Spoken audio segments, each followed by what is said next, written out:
दोस्तों नमस्कार। I hope आप सभी लोग बहुत अच्छे होंगे। बात आज करेंगे थोड़ा राजनीति से जुड़ी हुई है। हमारे देश में लोकतंत्र की स्थापना का ये सपना सिर्फ इसलिए देखा गया था क्योंकि जनता की सेवा हो सके और अपने देश को और अच्छी तरीके से ग्रो करा सकें, हम लोग आगे बहुत बढ़ सकें। लेकिन आज मुझे लगता है लोकतंत्र में सिर्फ चुनाव इसलिए होते हैं क्योंकि लालच और लोभ इतना बढ़ चुका है नेताओं का कि वो सिर्फ सत्ता में इसीलिए उतरना चाहते हैं, आना चाहते हैं कि वो अपनी तिजोरियां भर सकें। लेकिन जनता भी इस बात को भूल चुकी है कि उसे शिक्षा और स्वास्थ्य और टेक्नोलॉजी और इंफ्रास्ट्रक्चर पर बात करने के नाम पर अपना मत देना चाहिए। लेकिन चुनाव का सिर्फ और मुद्दा रह गया धर्म और जाति। ये नेता तुम्हें धर्म और जाति में बांटते हैं और राजनीति करते हैं। लेकिन आप लोगों को ये समझने की बहुत आवश्यकता है कि आज हमारे स्कूलों में, सरकारी स्कूलों में, गांव में जो स्कूल है उनकी हालत इतनी खस्ता क्यों है? उसका जवाबदेही कौन है?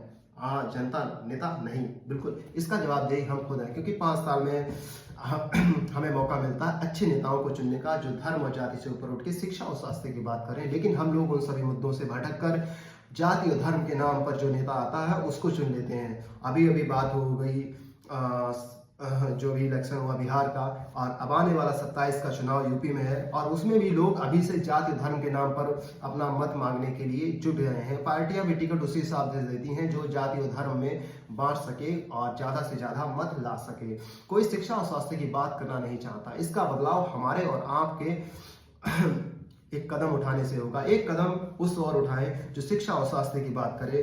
और जो मैं यूथ है, मैं उस सभी से कह देना चाहता हूँ, लोग कहते हैं जो हमारा पढ़ा लिखा है, वेल एजुकेटेड यूथ है, वो पॉलिटिक्स की तरफ देखना नहीं चाहता। वो कहता है ये करप्शन है। करप्शन बनाने वाले भी हम ही और आप हैं। जब तक हम और आप नहीं बदलेंगे इस देश की पॉलिटिक्स कभी भी चेंज नहीं होगी। इसलिए हम सभी लोगों को एक जुट होकर इस देश को शिक्षा और स्वास्थ्य के नाम पर और इंफ्रास्ट्रक्चर के नाम पर, टेक्नोलॉजी के नाम पर, स्पेस टेक्नोलॉजी के नाम पर और आने वाले साइंस और रिसर्चर्स के नाम पर हम लोगों को अपने नेता और मत दान करना होगा। इस बात के लिए हम लोगों को जानना बहुत जरूरी है कि हमारा देश जहां पर अभी खड़ा हुआ है, कई सोच पहले यहाँ से कई देश निकल चुके हैं। चाइना तो हमसे कई गुना आगे बढ़ चुका है क्योंकि वहां पर शिक्षा और स्वास्थ्य की बात होती है और इंफ्रास्ट्रक्चर और टेक्नोलॉजी की बात होती है। लेकिन हमारा देश अभी भी बहुत पीछे इसीलिए है क्योंकि यहाँ पर धर्म और जाति से अभी भी हम लोग ऊपर उठ नहीं पा रहे हैं। तो इसीलिए हम लोगों को एक कदम टेक्नोलॉजी और साइंस की ओर देखना होगा और जाति और धर्म को छोड़कर हम लोगों को इस राजनीति को आगे बढ़ाना होगा।